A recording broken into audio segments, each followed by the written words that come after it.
여러분의 보물은 뭡니까? 여러분의 재산은?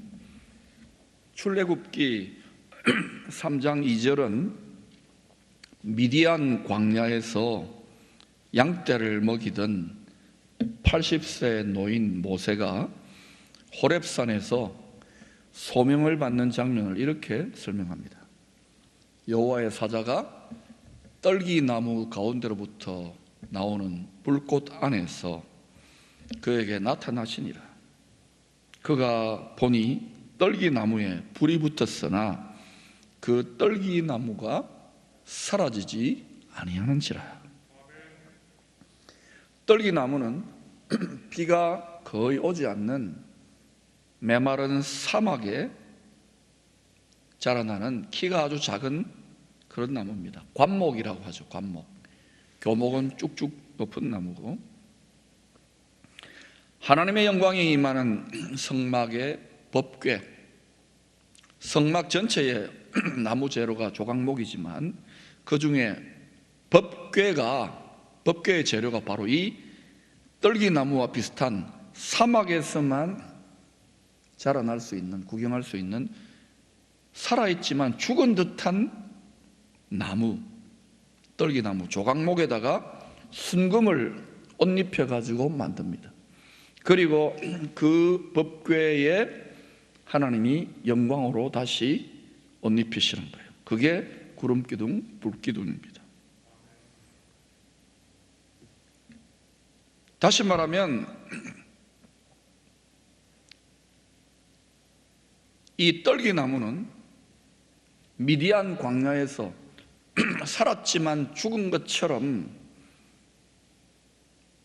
하루하루 살았던, 40년 동안 살았던 모세가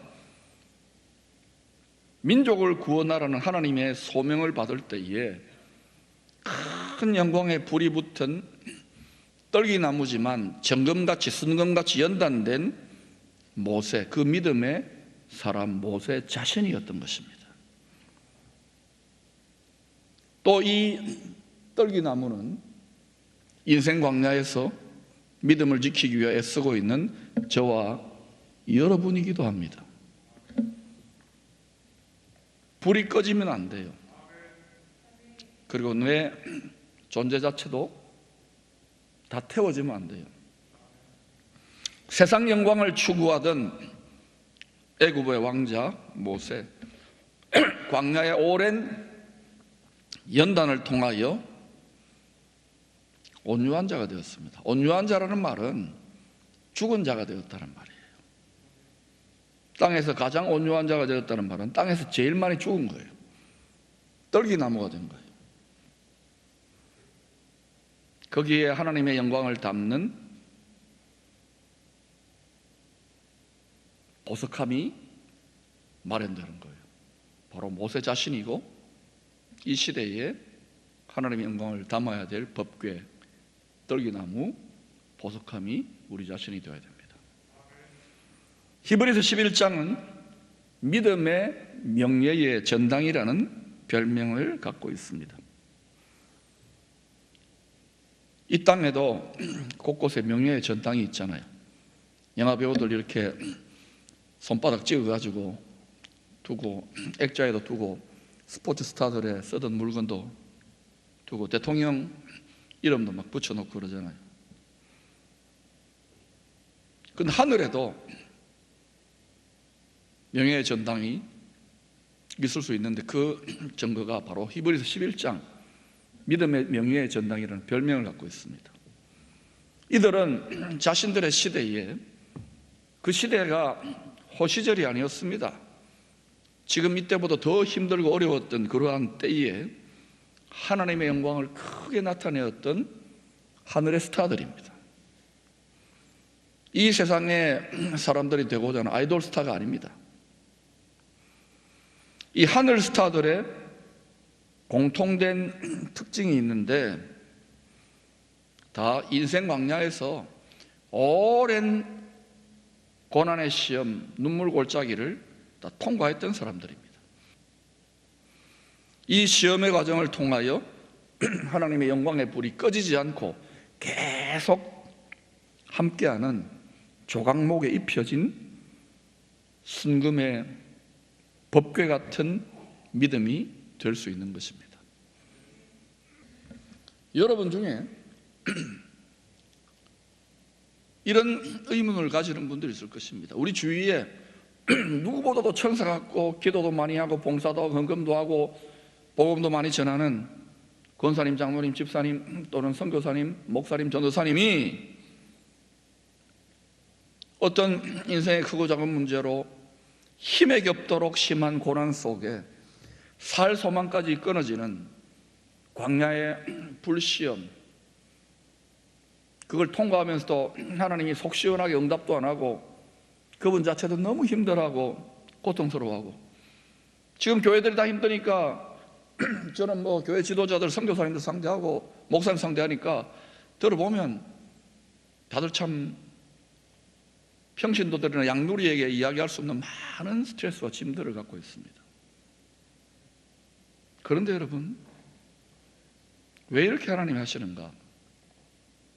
이런 속에 던져두신 분 중에 대표 선수가 바로 예수 그리스도이십니다. 그분은 양아들도 아니에요. 친아들입니다. 여러분 친아들이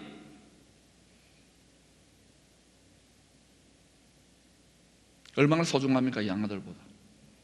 하나님 아버지께도, 물론 하나님은 사람이 아니니까 아버지는 동등하게 사랑한다지만, 친아들 예수님을 향한 하나님 아버지의 뜻이 무엇이었느냐고요? 창세전에 이런 모든 세상에 일어날 일들을 다 보시고, 우리가 태어나기도 전에, 이 세상이 만들어지기도 전에, 아담과 하와가 타락하기도 전에 히브리서 2장 10절에 이렇게 말합니다. 아버지의 뜻이 많은 아들들을 이끌어 영광의, 어디에요? 은혜가 아닙니다. 어디에요?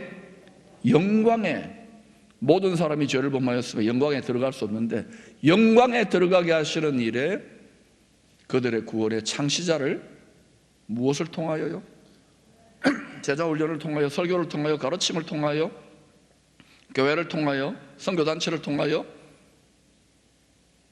고난을 통하여 온전하게 하심이 합당하도다. 사람 가르친다고 되는 거 아닙니다.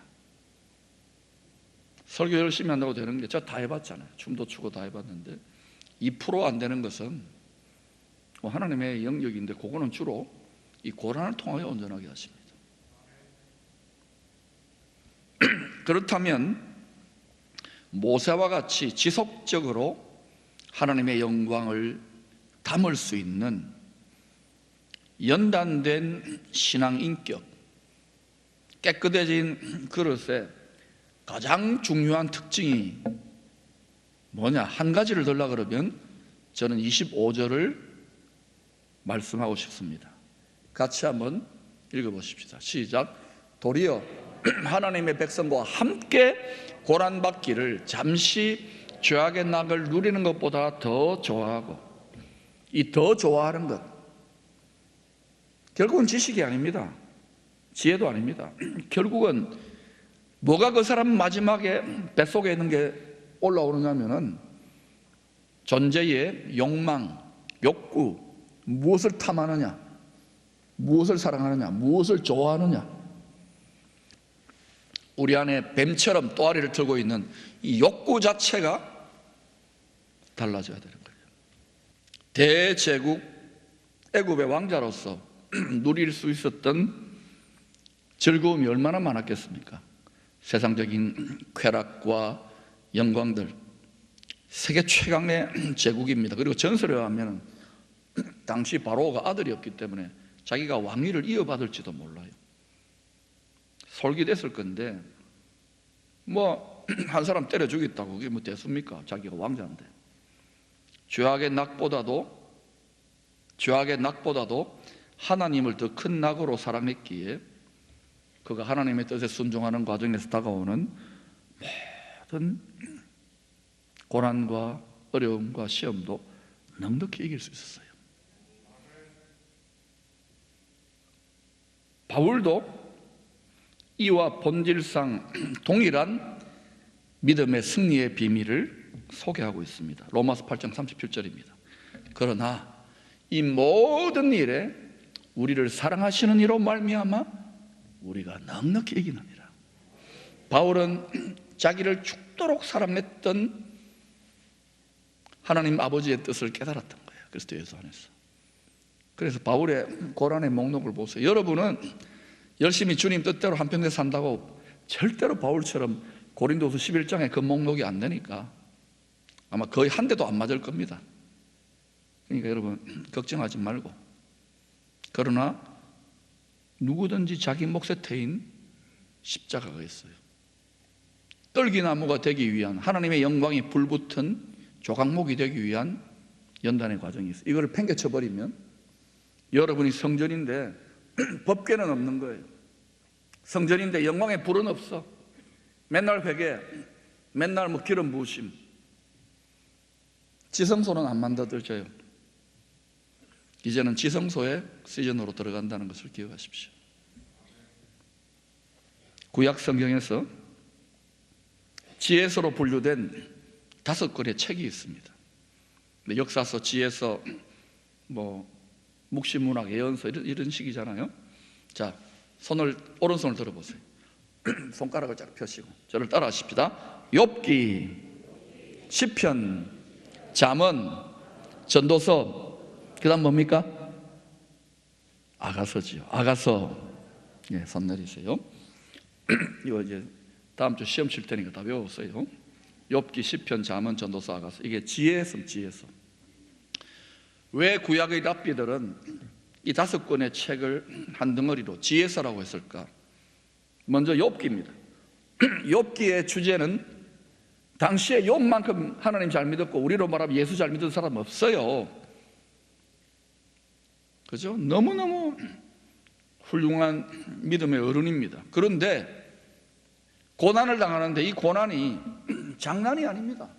우리가 생각하는 신앙적인 상식으로 보면 이런 사람은 성경에도 막 경외하는 자는 복 받고 잘 돼야 되잖아요. 자서도 잘 되고 사업도 잘 되고 건강하고 전부 다 뺏어버렸어요. 사단이 참소하니까 하나님의 특별한 뜻 속에서 대표 선수를 한 사람 발탁해가지고 하나님이 그만큼 욥을 믿었던 거예요. 십자가로 어마어마하게, 예수님 십자가까지는 아닌데 어마어마하게 큰 십자가를 얹어버린 거예요. 생명만 뺏지 못하도록 딱 해가지고. 의인의 고난 중에 욥이 한 것은 뭐 찬양하고 노래한 것도 아니고 그저 인내했어요. 죽고 싶을 정도로 힘들었는데 인내했어요. 여러분 중에 지금 목사님 죽고 싶습니다. 너무너무 힘듭니다. 그런데도 이 예배에 붙어있고 믿음에 붙어있고 기도에 붙어있고 잘하는 거예요. 잘하는 거예요. 진짜 잘하는 거예요. 할렐루야. 떨기나무예요. 떨기나무. 광야에 영혼의 수고, 인내의 결말을 욥기가 보여주고 있죠. 이 땅에서뿐만 아니라 저기에서. 그건 바로 의인의 십자가입니다. 여러분은 십자가 지면은 고생이 있습니다. 지지 마세요. 예. 그 아멘 진짜입니까? 그 다음 시편은, 욥기 다음 시편은 시험을 이기기 위하여 믿음의 선한 싸움을 감당하는 성도들에게 씨름하잖아요. 노래를 가르치는 거예요. 찬양의 노래. 다윗의 시를 보면 막 불평 원망 같은 것도 있고 그런데 제일 마지막에 146편부터 150편까지는 보면은 할렐루야 시편으로 막 가슴 벅찬 우주적인 찬양의 심포리로 끝납니다. 그 다음에 잠언과 전도서의 지혜서가 이어지는데, 이것은 고난의 시험과 씨름하면서 또 노래하고 찬송하는 성도들에게 어둠 속에 갇혀 있을 때와 달리, 마음의 감옥에 갇힐 때와 달리 세상 지혜를 능가하는 하나님의 새로운 아이디어, 새로운 지혜, 초월적인 하나님의 계시와 새로운 생각과, 육신의 생각이 아니라 성령의 생각이, 육신의 생각은 사망이지만은 성령의 생각은 생명과 평안과 안식을 주는 거예요. 이게 그냥 교회 안에서만이 아니고 잠시 기도하면서 받는 위로가 아니라 사업의 현장에서도 이게 준비되어진 사람에게는 새로운 사업의 비전이 열리고요, 식당이 안 됩니까? 새로운 아이디어가 생기고요, 그리고 또 새로운 자녀 교육에서도 마찬가지예요. 생각이 다른 거예요. 이 상황 해석이 다른 거예요. 자문과 전도서로 가야 돼요. 그런데 지혜서가 하나 더 있잖아요. 뭡니까? 아가서. 아가서는 지혜서의 마지막 책인데, 이 아가서는 여러분 잘 아시듯이 솔로몬과 술람미 여인, 그리스도와 그리스도의 신부된 교회의 사랑에 연합된 관계인데, 결국은 욥으로부터 쭉 출발해가지고 마지막에 이 성도의 신앙생활에 모든 시험과 고난의 연단을 이길 수 있는 방법이 뭐냐, 넉넉히 이길 수 있는 길이 뭐냐, 최종적인 지혜의 결론이 뭐냐? 사랑의 연합이라는 거예요. 죽도록 사랑해버리는 거예요. 죽음보다도 강해요. 그런데 너무너무 믿음 좋은 분들이 팍팍 꺾이는 거예요. 우울해지고 어두워지고 하나님이 잘못 역사하는 거 아닌가. 여기까지 가야 돼요. 저는 사념역도 계속 외쳤잖아요. 여기까지 가라고요. 아니, 안 가도 돼요. 그러나 갔으면 좋겠어요. 그러면 자유해지기 시작해요. 그러면 넉넉히 이기기 시작해요. 고난의 시험이라는 광야를 승리할 수 있는 최고의 지혜, 결론적인 지혜는 온전한 사랑입니다. 이 온전한 사랑이 풀어지면 온전한 지식과 지혜가 생각이 달라져요. 그리고 온전한 믿음이 생겨요. 욥과 같이 인내할 수 있는 믿음이 생겨요. 이제 사랑하기 때문에 감사와 기쁨과 넉넉히 이기게 되는 거예요. 애굽의 왕자였던 모세도 하나님을 더 사랑했기에 넉넉히 이길 수 있습니다. 그가 사명을 감당하는 동안에 얼마나 힘들었습니까? 돌멩이로 쳐서 죽이려고까지 하는데도 그 상처와 원통함을 어떻게 이길 수 있습니까? 그 답답함을 어떻게 이길 수 있습니까? 그 외로움을 어떻게 이길 수 있습니까? 누구도 이해할 수 없는 주님의 지성소에 들어가서 그분의 영광을 대면하는 거예요. 모세는 대면했다 그래요. 거기에서 모든 답답함도, 모든 원통함도, 모든 상함도 그 영광 가운데 본인이 법궤니까 구름기둥, 불기둥 속에 나이가 120세 될 때까지 눈도 기력도 쇠하지 않았어요. 영광의 치외 법권지구를 그 스스로 살았던 거예요. 나라로서, 성전으로서.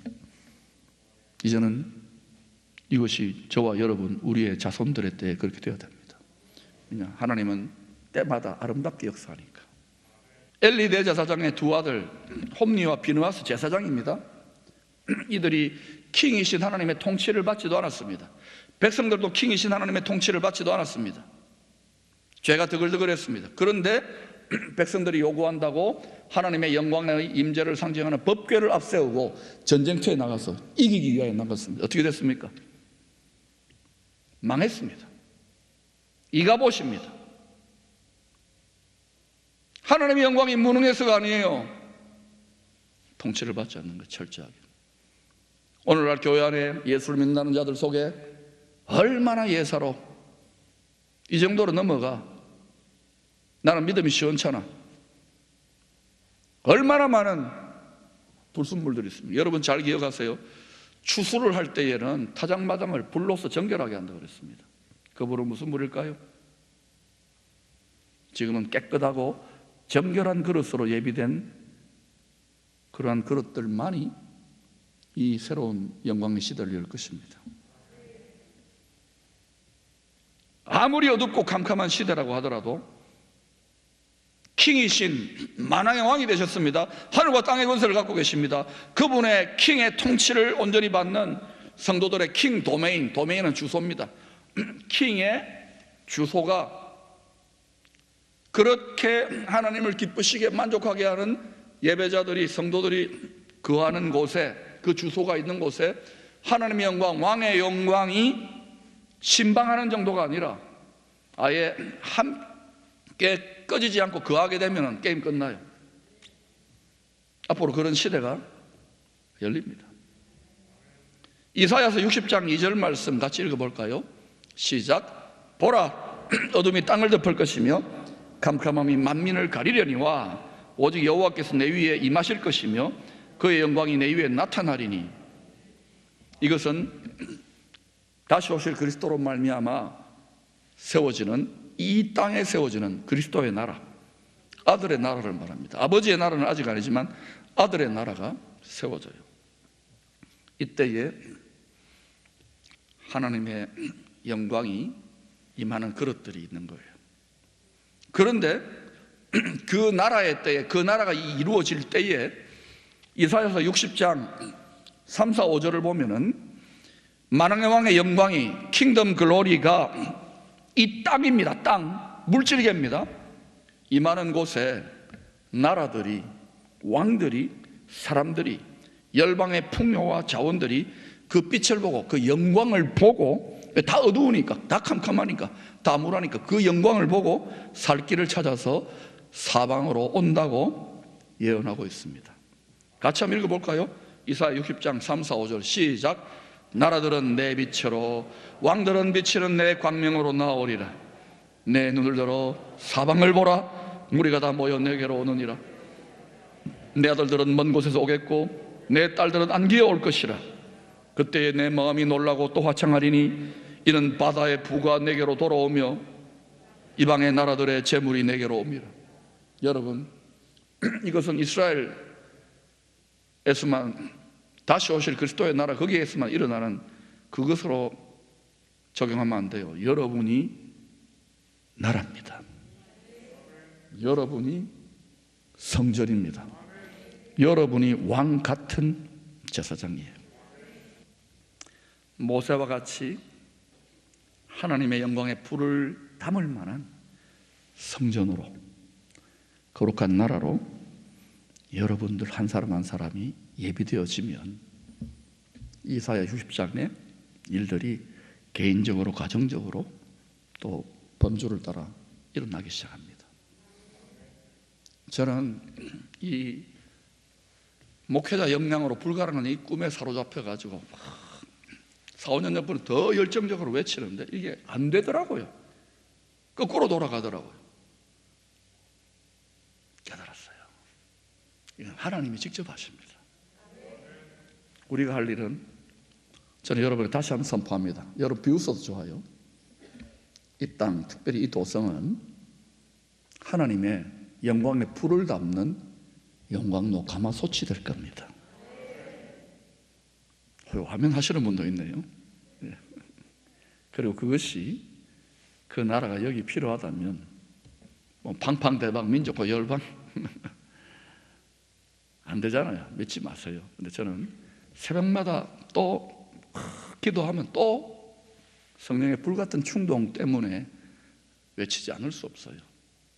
이게 여러분이 동의가 되고 공감이 되면, 왜냐하면 이건 저의 일이기도 하지만, 자, 지금 교회 잘 되게 하려고 하는 게 아닙니다. 여러분 자신과 가정에 속한 일이고 이 도시와 나라에 대한 일입니다. 창세전에 하나님이 개인과 가정뿐만 아니라 도시와 나라와 열방 가운데 뜻하신 게 있다면, 그것이 진실로 저를 통해 여러분에게 선포하게 하신 하나님의 영의 뜻이라면 하나님이 하실 건데, 단 그러더라도 우리가 구해야 되고 다윗처럼 믿음에서 난 싸움을 싸워야 승리해야 됩니다. 그리고 하나님께서 그렇게 하실 것입니다. 진노의 잔도 차지만 금향로가, 금대접의 잔도 차게 되면 하나님이 하십니다.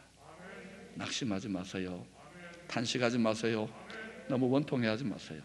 여러분 잘 붙어 있었습니다. 노래하세요. 사랑하세요. 더 좋아하시기를 축원합니다.